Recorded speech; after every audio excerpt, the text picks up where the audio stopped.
Jai Shri Gurudev, welcome to Accountancy online session 27. So ಈ session 27ನಲ್ಲಿ ನಾವು ಯಾವುದ್ರ ಬಗ್ಗೆ ಡಿಸ್ಕಸ್ ಮಾಡ್ತಾ ಇದ್ದೀವಿ ಅಂತ ಹೇಳಿದ್ರೆ ಕೇಸ್ 4ನಲ್ಲಿ ಏನಾಯಿತು, goodwill created but don't show as asset in the balance sheet ಅಂತ ಹೇಳಿದ್ವು. ಸೊ ಪ್ರೀವಿಯಸ್ ಸೆಷನ್ನ ಡಿಸ್ಕಸ್ ಮಾಡ್ಬೇಕಾದ್ರೆ ಈ ಕೇಸ್ ಬಗ್ಗೆ ನಾವು ನೆಕ್ಸ್ಟ್ ಸೆಷನಲ್ಲಿ ಅಂದರೆ ಸೆಷನ್ 26ನಲ್ಲಿ ಏನು ಹೇಳ್ತಾ ಇದ್ವು, ಸೆಷನ್ 27ನಲ್ಲಿ ನಾವು ಕೇಸ್ 4ಗೆ ಸಂಬಂಧಪಟ್ಟಂಗೆ ಒಂದು ಪ್ರಾಕ್ಟಿಕಲ್ ಎಕ್ಸಾಂಪಲ್ಸ್ ಇಟ್ಕೊಂಡು ನಾವು ಕೇಸ್ 4ನ ಇಲಸ್ಟ್ರೇಟ್ ಮಾಡೋಣ ಅಥವಾ ಡಿಫೈನ್ ಮಾಡೋಣ ಅಥವಾ ಎಕ್ಸ್ಪ್ಲೈನ್ ಮಾಡೋಣ ಅಂತ ಹೇಳ್ತಾ ಇದ್ವಿ. ಓಕೆ, ಸೊ ಅದೇ ರೀತಿ ಇವತ್ತು ಕೇಸ್ 4 ಮೇಲೆ ನಾವು ಆ ಅಕೌಂಟಿಂಗ್ ಎಂಟ್ರೀಸ್ ಏನಿದೆ ಅದರ ಪ್ರಾಕ್ಟಿಕಲ್ ಅಪ್ಲಿಕೇಶನ್ ಬಗ್ಗೆ ಡಿಸ್ಕಸ್ ಮಾಡೋಣ. ಓಕೆ, ಸೊ ಇಲ್ಲಿ ನಾವು ಎಕ್ಸಾಂಪಲ್ಗೆ ಎ ಆ್ಯಂಡ್ ಬಿ ಇಬ್ಬರು ಪಾರ್ಟ್ನರ್ಸ್ ಇದ್ದಾರೆ. ಆ ಒಂದು ಪಾರ್ಟ್ನರ್ಶಿಪ್ಗೆ ಸಿ ಅನ್ನೊಬ್ಬ ನ್ಯೂ ಪಾರ್ಟ್ನರ್ ಎಂಟ್ರಿ ಆಗಿದ್ದಾನೆ. ಅಂಡರ್ಸ್ಟ್ಯಾಂಡ್? ಸೊ ಓಲ್ಡ್ ಪಾರ್ಟ್ನರ್ಸ್ ಏನು ಇದ್ದರು ಅವರು 1:1 ರೇಷಿಯೋದಲ್ಲಿ ಲಾಭ ನಷ್ಟ ಹಂಚ್ಕೋತಿದ್ದಾರೆ, ಅಂದರೆ ಈಕ್ವಲ್. 1:1 ರೇಷಿಯೋದಲ್ಲಿ ಲಾಭ ನಷ್ಟ ಹಂಚ್ಕೋತಿದ್ದಾರೆ, which means equal. New partner C entry ಆದ ತಕ್ಷಣ ಅವರ ಪ್ರಾಫಿಟ್ ಶೇರಿಂಗ್ ರೇಷಿಯೋ ಎಷ್ಟಾಯಿತು ಅಂದರೆ 2:1 ಆಯಿತು. 2:1 ಆಯಿತು. This is what new ratio. 1:1 is what? Old ratio. 1:1 what? Old ratio. Okay, so 1:1 is old ratio. 2:1 is new ratio.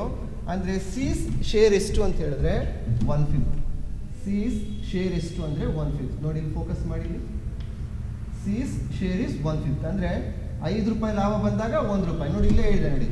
So 1/5, 2/5, 2/5. 2:1 ಅಂದರೆ 2/5, 2/5, 1/5. ಇದು C B A B C new ratio ನೋಡಿ, A B C. Okay, 2 + 2 4, 4 + 1 5. Out of profits 5 profits ಬಂದರೆ ₹5 profits ಬಂದರೆ out of which A will receive 2, B will receive 2 and C will receive ₹1 profit out of ₹5 profit. And then ಈ ಒಂದು practical example ನಾವು ₹50,000 good ವಿಲ್ನ ನಾವು ಇದೆ ಅಂತ assume ಮಾಡ್ಕೊಂಡಿದ್ದೀವಿ. ₹50,000 good will ಅಂತ ಎಸ್ಯೂಮ್ ಮಾಡ್ಕೊಂಡಿದ್ದೀವಿ. ಇದು ಓವರಾಲ್ ಫರ್ಮ್ಸ್ದು ಗುಡ್ ವಿಲ್, ಆಯಿತಾ? ಈಗ ನಾವು ಪ್ರೀವಿಯಸ್ ಸೆಷನಲ್ಲಿ ಹೇಳ್ತಿದ್ದೆ ಕೇಸ್ 3 ಆ್ಯಂಡ್ ದೆನ್ ಕೇಸ್ 4ನಲ್ಲಿ ನಾವೇನು ಗುಡ್ ವಿಲ್ ಟ್ರೀಟ್ಮೆಂಟ್ ಕೊಡ್ತೀವಿ ಅದು ಸೀಸ್ ಶೇರ್ ಮಾತ್ರ ಅಂದರೆ ಸೀಸ್ ಶೇರ್ ಮಾತ್ರ ನಾವು ಗುಡ್ ವಿಲ್ನ ಕ್ರಿಯೇಟ್ ಮಾಡಿ ಓಲ್ಡ್ ಪಾರ್ಟ್ನರ್ಸ್ಗೆ ಹಂಚ್ತೀವಿ. ಅಂಡರ್ಸ್ಟ್ಯಾಂಡ್? ಬಟ್ ಇಲ್ಲೇನಾಗಿದೆ, ಕೇಸ್ 4ನಲ್ಲಿ ಓವರಾಲ್ ಗುಡ್ ವಿಲ್ ತೊಗೊಂಡಿದ್ದೀವಿ. ಆ ಗುಡ್ ವಿಲ್ನ ಎ ಆ್ಯಂಡ್ ಬಿಗೆ ಡಿಸ್ಟ್ರಿಬ್ಯೂಟ್ ಮಾಡ್ತೀವಿ. ನೋಡಿ, ಫಸ್ಟ್ ಜನರಲ್ ಎಂಟ್ರಿ ಏನಾಯಿತು, goodwill account debit 50,000. This is overall value of the firm. Okay, 50,000 ಇದೆ. ಅದನ್ನು ಓಲ್ಡ್ ರೇಷಿಯೋ ಅಂದರೆ 1:1 ರೇಷಿಯೋದಲ್ಲಿ ನಾವು 25,000 ಹಂಚಿದ್ದೀವಿ. ಅಂದರೆ 1:1 ಅಂದರೆ ಈಕ್ವಲ್ ಅಂತ. ಸೊ ₹50,000 ಅರ್ಧ ಭಾಗ ಎಗೆ, ಇನ್ನು ಅರ್ಧ ಭಾಗ ಬಿಗೆ ಹಂಚಿದ್ದೀವಿ. ಇದು ಓಲ್ಡ್ ರೇಷಿಯೋ. ಸೊ ಈ ಒಂದು ಪರ್ಟಿಕ್ಯುಲರ್ ಜನರಲ್ ಎಂಟ್ರಿನ ನಾವು ಕ್ಯಾಪಿಟಲ್ ಅಕೌಂಟ್ಗೆ ಟ್ರಾನ್ಸ್ಫರ್ ಮಾಡೋದಾದರೆ ಹೇಗಿರುತ್ತೆ ಅಂತ ಇಲ್ಲಿ ನೋಡಿ. ನಾವೊಂದು ಇನ್ನೊಂದು ಎಸ್ಯೂಮ್ ಮಾಡ್ಕೊಳ್ಳೋಣ. A B already old partners. ಅವರು ಮೊದಲೇ ಸರ್ಟನ್ ಅಮೌಂಟ್ ಆಫ್ ಕ್ಯಾಪಿಟಲ್ನ ಇನ್ವೆಸ್ಟ್ ಮಾಡಿದ್ವು, ಅಂದರೆ ಹಳೆ ಫರ್ಮ್. ಸೊ ಅವ್ರ ಕ್ಯಾಪಿಟಲ್ ಎಷ್ಟು ಅನ್ನೋದನ್ನ ಎಸ್ಯೂಮ್ ಮಾಡೋಣ ಈಗ. Say for example by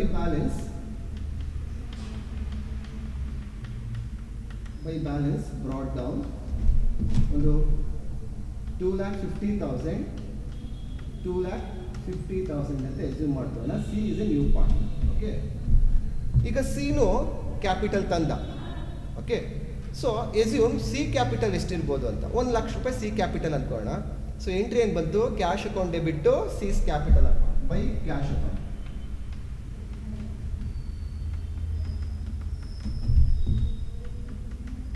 cash account C's capital ಅಕೌಂಟ್ಗೆ ₹1,00,000. ಓಕೆ. ಸೊ ಇದು capitals of A, B and C. By balance brought down ಯಾಕೆ ಮಾಡಿದ್ದೀವಿ, ಹಳೆ ಫರ್ಮು, ಅದರಿಂದ ನಾವು ನೀವು ಬ್ಯಾಲೆನ್ಸಿಂಗ್ ಮಾಡೋದು ಗೊತ್ತಿದೆ ನಿಮಗೆ. So cash account is a new form, so that's why cash account credit ಆಗಿ, ಸಾರಿ ಡೆಬಿಟ್ ಆಗಿದೆ, ಕ್ಯಾಪಿಟಲ್ ಅಕೌಂಟ್ ಕ್ರೆಡಿಟ್ ಆಗಿದೆ. ಯಾರ್ದು, ಸೀಸ್ದು. ಸೊ 2.5 1 ಲಕ್ಷ ರೂಪಾಯಿ ಸೀಸ್ದು ಕ್ಯಾಪಿಟಲ್. ಅಂಡರ್ಸ್ಟ್ಯಾಂಡ್? ಸೊ ಈಗ ಈ ಒಂದು ಪರ್ಟಿಕ್ಯುಲರ್ ಎಂಟ್ರಿ, ಈಗ ಸಿ ಹತ್ರ ಎಕ್ಸ್ಟ್ರಾ ಮನಿ ಇಲ್ಲದೆ ಇರೋದಕ್ಕೆ ನಾವೇನು ಮಾಡಿದ್ದೀವಿ, ಆರ್ಟಿಫಿಷಿಯಲಿ ನಾವು ಫರ್ಮು ಒಂದು ಗುಡ್ ವಿಲ್ನ ಕ್ರಿಯೇಟ್ ಮಾಡಿದೆ, ಆರ್ಟಿಫಿಷಿಯಲಿ ಕ್ರಿಯೇಟ್ ಮಾಡಿದೆ. Okay, it is not given by the C. Understand? So artificially ಅಮೌಂಟ್ನ ಓವರ್ ಆಲ್ ಫರ್ಮ್ಸ್ ವ್ಯಾಲ್ಯೂನ ಕ್ರಿಯೇಟ್ ಮಾಡಿ ಯಾರು ಡಿಮ್ಯಾಂಡ್ ಮಾಡ್ತಿದ್ರು, ಓಲ್ಡ್ ಪಾರ್ಟ್ನರ್ಸ್ ಡಿಮ್ಯಾಂಡ್ ಮಾಡ್ತಿದ್ರು, ಅವ್ರು ಓಲ್ಡ್ ರೇಷಿಯೋದಲ್ಲಿ ಹಂಚಿದ್ರು. ನೋಡಿ, ಹಂಚಿದ್ರು. ಇಲ್ಲಿ ಒಂದು ಅಬ್ಸರ್ವ್ ಮಾಡಬೇಕು, ಇಲ್ಲಿ ಏನಾಗಿದೆ ಅಂದರೆ whole firm's value, not C's share of goodwill. C's share of goodwill ಅಲ್ಲ, ಇದು overall firm's value. Okay, so first ಇದನ್ನ ಹಂಚ್ಬೇಡ. C's share of goodwill ಆಗದೇ ಇದ್ರು, overall firm's goodwill ಆಗಿದ್ರು, ಇದನ್ನು first ಹಂಚ್ಬೇಡ. ಏನು ಎಂಟ್ರಿ ಇದೆ, goodwill account debit, A's capital account, B's capital account. So ಹಂಚಿದ್ರೆ ಏನಾಗುತ್ತೆ, ಗುಡ್ ವಿಲ್ ಅಕೌಂಟ್ ಇದೆ, ಪಾರ್ಟ್ನರ್ಸ್ ಕ್ಯಾಪಿಟಲ್ ಅಕೌಂಟು ಇದೆ. ಫಸ್ಟ್ ಗುಡ್ ವಿಲ್ ಅಕೌಂಟಿಗೆ ಪೋಸ್ಟಿಂಗ್ ಮಾಡೋಣ. Goodwill account debit A's capital account 25,000 to B's capital account 25,000. ಅದೇ ರೀತಿ ಅಲ್ಲಿ posting ಮಾಡೋಣ. ಬೈ ಗುಡ್ ವಿಲ್ ಅಕೌಂಟ್ ಇಷ್ಟು 25,000 25,000. ಓಕೆ, ಇಲ್ಲೇನಾಗಿದೆ, overall firm's value, C share of goodwill transfer ಮಾಡಿಲ್ಲ, overall firm's. ಈಗ second entry ಏನಾಗುತ್ತೆ, ನಾವು ಇದನ್ನು ಸಿ ಶೇರ್ ಆಫ್ ಗುಡ್ ವಿಲ್ಗೆ ನಾವು ಇಳಿಸ್ಬೇಕು. ಓವರ್ ಆಲ್ ಫಾರ್ಮ್ಸ್ ಇದೆ, ನಾವು ಸಿ ಶೇರ್ ಆಫ್ ಗುಡ್ ವಿಲ್ಗೆ ಇಳಿಸ್ಬೇಕು. ಹಾಗಾದರೆ ಅದು ಮಾಡಬೇಕು ಅಂದರೆ ನಾವೇನು ಮಾಡಬೇಕು, ಸೆಕೆಂಡ್ ಎಂಟ್ರಿ ಏನು ಮಾಡಬೇಕು, all the partners capital account debit to goodwill account ಮಾಡಬೇಕು. ಇದು all the partners capital account debit to goodwill account ಮಾಡಬೇಕು. ಇಲ್ಲಿ ನೋಡಿ, ಆಲ್ ದ ಪಾರ್ಟ್ನರ್ಸ್ ಯಾರು, A, B, new partner C. A's capital account, B's capital account, C's capital account. ಯಾವ ರೇಷಿಯೋದಲ್ಲಿ, new ರೇಷಿಯೋದಲ್ಲಿ. ಈಗ 50,000 ರೂಪಾಯಿನ ನೀವು ಯಾವ ರೀತಿ ಹಂಚಬೇಕು, 2/5 ಎಗೆ, 50,000 ರೂಪಾಯಿ ಇಂಟು 2/5 ಬಿಗೆ, 50,000 ರೂಪಾಯಿ ಇಂಟು 1/5 ಸಿಗೆ ಹಂಚಿದಾಗ ಎಷ್ಟು ಬರುತ್ತೆ, S capital 20,000, B's capital 20,000, C's capital 10,000, goodwill account 50,000. Transfer ಮಾಡೋಣ. So goodwill account credited, ನೋಡಿ, goodwill account credited by A's capital account by B's capital account by C's capital account. B's capital account ಎಷ್ಟು debit ಆಗಿದೆ, 20,000. B's capital account ಎಷ್ಟು debit ಆಗಿದೆ, 20,000. C's capital account debit ಆಗಿದೆ 10,000. Okay, goodwill ಅಕೌಂಟಿಗೆ transfer ಮಾಡಾಯಿತು. ಈಗ capital, A's capital ಅಕೌಂಟ್ಗೆ ಅದನ್ನು ಪೋಸ್ಟಿಂಗ್ ಮಾಡಿ. A's capital account debit to goodwill account ಎಷ್ಟು, 20,000, 10,000. ಅಂಡರ್ಸ್ಟ್ಯಾಂಡ್ ಆಗಿ? ಸೊ ಈ ಎರಡು ಎಂಟ್ರಿ ಇವೆ. ಈ ಒಂದು ಪರ್ಟಿಕ್ಯುಲರ್ ಎಂಟ್ರಿ ಪಾಸ್ ಮಾಡಿದ ತಕ್ಷಣ ಏನಾಗುತ್ತೆ ನೋಡಿ, 25,000 ಗುಡ್ ವಿಲ್ಲು ಎಗೆ ಕ್ರೆಡಿಟ್ ಮಾಡಿದ್ವಿ. ಈಗ 20,000 ರೂಪಾಯಿ ಗುಡ್ ವಿಲ್ನ ಎ ಇಂದ ಕಳ್ಕೊತಾ ಇದ್ದೀವಿ. ಇದು ಆ್ಯಡ್ ಮಾಡಿದ್ವಿ, 25,000 ಇಲ್ಲಿ ಕಳ್ಕೊತಾ ಇದ್ದೀವಿ. ನೋಡಿ, ಆ್ಯಡ್ ಮಾಡಿದ್ವಿ, ಪ್ಲಸ್ ಮಾಡಿದ್ವು, ಇಲ್ಲಿ ಏನು ಮಾಡ್ತಾ ಇದ್ದೀವಿ, ಮೈನಸ್ ಮಾಡ್ತಾ ಇದ್ದೀವಿ. ಓಕೆ, ನೋಡಿ, ಪ್ಲಸ್ ಮಾಡ್ತಾ ಇದ್ದೀವಿ, ಮೈನಸ್ ಮಾಡ್ತಾ ಇದ್ದೀವಿ, ಪ್ಲಸ್ ಮಾಡ್ತಾ ಇದ್ದೀವಿ, ಮೈನಸ್ ಮಾಡ್ತಾ ಇದ್ದೀವಿ. ಹಾಗಾದರೆ ಉಳ್ಕೊಳ್ಳೋದು ಎಷ್ಟು, 25,000 ರೂಪಾಯಿನಲ್ಲಿ 20,000 ಕಳೆದ್ರೆ ಎಷ್ಟು, 5,000. ಬಿ ನೋಡಿ, 25,000 ರೂಪಾಯಿನಲ್ಲಿ 20,000 ಕಳೆದ್ರೆ ಎಷ್ಟು, 5,000. ಎರಡನ್ನೂ ಕೂಡಿಸಿದ್ರೆ ಎಷ್ಟು, 10,000.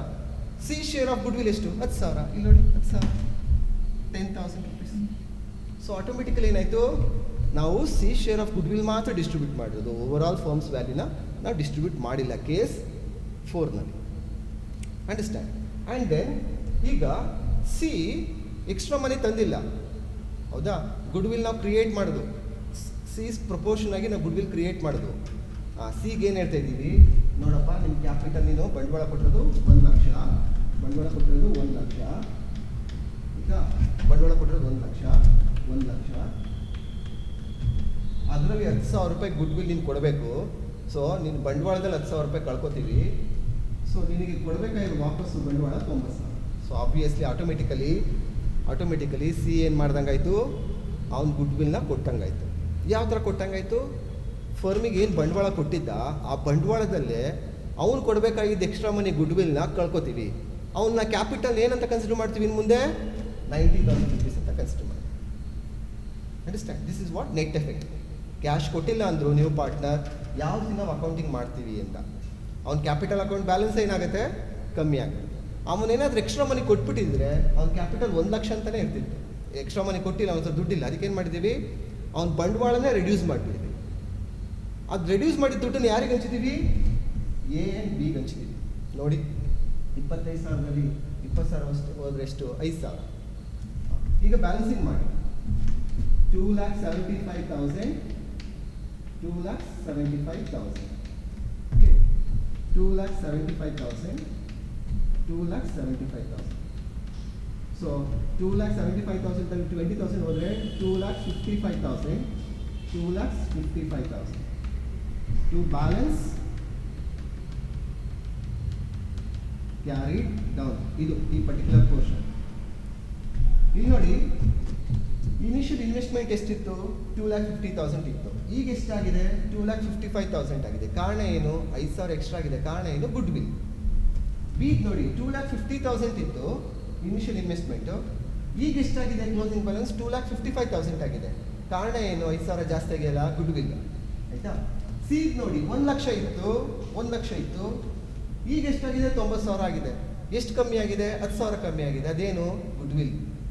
ಈ 10,000 ರೂಪಾಯಿ ಯಾರಿಗೋಗಿದೆ, ಎ ಆ್ಯಂಡ್ ಬಿಗೆ ಹೋಗಿದೆ. ನೋಡಿ, ಗುಡ್ ವಿಲ್ ಬಂದಿದ್ದರಿಂದ ಎಸ್ ಕ್ಯಾಪಿಟಲ್ ಬಿಸ್ ಕ್ಯಾಪಿಟಲ್ ಜಾಸ್ತಿ ಆಯಿತು ಆ್ಯಂಡ್ ಸಿಸ್ ಕ್ಯಾಪಿಟಲ್ ಏನಾಯಿತು, ಕಮ್ಮಿ ಆಯಿತು. ಯಾವುದಿದು ಕೇಸು, ಕೇಸ್ 4. ಇದರಲ್ಲಿ ಏನಾಯಿತು, ಗುಡ್ ವಿಲ್ ಅಕೌಂಟ್ ಯಾಕೆ ಬರಲ್ಲ ಅಂದರೆ, ಗುಡ್ ವಿಲ್ ಅಕೌಂಟ್ ಬ್ಯಾಲೆನ್ಸಿಂಗ್ ಮಾಡಿ. ಡೆಬಿಟ್ ಎಷ್ಟಿದೆ, 50,000 ಇದೆ. ಕ್ರೆಡಿಟ್ ಎಷ್ಟಿದೆ ನೋಡಿ, 20,000 40,000 50,000. ನೋಡಿ, ಗುಡ್ ವಿಲ್ ಅಕೌಂಟು ಯಾವುದೇ ರೀತಿ ಬ್ಯಾಲೆನ್ಸ್ ಉಳ್ಕೊಳ್ಳೋದ ಗುಡ್ ವಿಲ್ ಅಕೌಂಟು. ಸೊ ಯಾವುದೇ ರೀತಿ ಗುಡ್ ವಿಲ್ ಅಕೌಂಟಲ್ಲಿ ಬ್ಯಾಲೆನ್ಸ್ ಇಲ್ಲ ಅಂದರೆ ವಿಚ್ ಮೀನ್ಸ್ ಬ್ಯಾಲೆನ್ಸ್ ಶೀಟಲ್ಲಿ ಆ ಗುಡ್ ವಿಲ್ ಅನ್ನೋ ಒಂದು ಐಟಮು ಶೋ ಆಗೋದೇ ಇಲ್ಲ. ಬ್ಯಾಲೆನ್ಸ್ ಇದ್ದರೆ ಮಾತ್ರ ಶೋ ಆಗುತ್ತೆ. ಇಲ್ಲಿ ಯಾವುದೇ ಬ್ಯಾಲೆನ್ಸ್ ಉಳ್ಕೊಂಡಿಲ್ವಲ್ಲ, ಅದರಿಂದ ಅದು ಶೋ ಆಗಲ್ಲ ಬ್ಯಾಲೆನ್ಸ್ ಶೀಟಲ್ಲಿ. ಅಂಡರ್ಸ್ಟ್ಯಾಂಡ್ ಆಗ್ತಿದೆಯಾ. ಸೊ ಕೇಸ್ 4ನಲ್ಲಿ ಯಾವ ರೀತಿ ನಾವು ಅಕೌಂಟಿಂಗ್ ಎಂಟ್ರೀಸ್ ಪ್ರಾಕ್ಟಿಕಲಿ ನಾವು ಕೊಡ್ಬೋದು ಅನ್ನೋದ್ರ ಬಗ್ಗೆ ಡಿಸ್ಕಸ್ ಮಾಡಿದ್ದೀವಿ. ಸೊ ಗುಡ್ ವಿಲ್ ಬರೋದ್ರಿಂದ ಕೇಸ್ 4 ನೋಡಿ, ಕೇಸ್ 4ನಲ್ಲಿ goodwill created to the extent of C share. ಆದರೆ ಜರ್ನಲ್ ಎಂಟ್ರಿ ಮಾಡಿದಾಗ ಅದು ಗೊತ್ತಾಗಲ್ಲ. ಜರ್ನಲ್ ಎಂಟ್ರಿ ಮಾಡಿದಾಗ ಏನಾಗುತ್ತೆ, ನಿಮಗೆ overall value of the ಫರ್ಮ್ಸಲ್ಲಿ ನಾವು ಜರ್ನಲ್ ಎಂಟ್ರಿ ಪಾಸ್ ಮಾಡ್ತೀವಿ. 50,000 25,000 overall value, 20,000 10,000 overall value. But ಅದ್ರ ನೆಟ್ ಎಫೆಕ್ಟ್ ಅಕೌಂಟಿಂಗ್ ಮಾಡಿದಾಗ ಅದ್ರ ನೆಟ್ ಎಫೆಕ್ಟ್ ಗೊತ್ತಾಗುತ್ತೆ. ನಾವು ಓವರ್ ಆಲ್ ವ್ಯಾಲ್ಯೂಗೆ ಗುಡ್ ವಿಲ್ನ ಶೇರ್ ಮಾಡಿಲ್ಲ, only to the proportion of shares ಮಾತ್ರ ನಾವು ಗುಡ್ ವಿಲ್ನ ಎ ಅಕೌಂಟ್ಗೆ ಬಿ ಅಕೌಂಟ್ ಕ್ರೆಡಿಟ್ ಮಾಡಿದ್ದೀವಿ ಆ್ಯಂಡ್ ಸಿ ಅಕೌಂಟಿಂದ ಆ ಶೇರ್ ಆಫ್ ಗುಡ್ ವಿಲ್ನ ನಾವು ಕಮ್ಮಿ ಮಾಡಿದ್ದೀವಿ. ಕಾರಣ ಸಿ ಎಕ್ಸ್ಟ್ರಾ ಮನಿ ಅಥವಾ ಪ್ರೀಮಿಯಂ ಅಮೌಂಟು ಅವನ ಹತ್ರ ಕೊಡೋಕ್ಕೆ ಕ್ಯಾಶ್ ಇರಲಿಲ್ಲ. ಅದಕ್ಕೆ ಫಾರ್ಮ್ ಈ ಥರ ಆಲ್ಟರ್ನೇಟಿವ್ ಅಕೌಂಟಿಂಗ್ನ ಫಾಲೋ ಮಾಡ್ತಾ ಇದೆ. ಅಂಡರ್ಸ್ಟ್ಯಾಂಡ್. ಸೊ ಇದ್ರ ಬಗ್ಗೆ ಇದು ಕೇಸ್ 4 ಮೇಲೆ ನಾವು ಇಷ್ಟು ಡೀಟೇಲಾಗಿ ಡಿಸ್ಕಸ್ ಮಾಡಿದ್ದೀವಿ. ಸೊ ಇದು ಅಂಡರ್ಸ್ಟ್ಯಾಂಡ್ ಆಗಲಿಲ್ಲ ಅಂದರೆ ಅಥವಾ ಏನೇ ಡೌಟ್ಸ್ ಇದ್ದರೂ ಯೂಟ್ಯೂಬ್ ಕಮೆಂಟ್ ಸೆಕ್ಷನಲ್ಲಿ ನೀವು ಕಮೆಂಟ್ ಮಾಡ್ಬೋದು. Thank you for watching this session.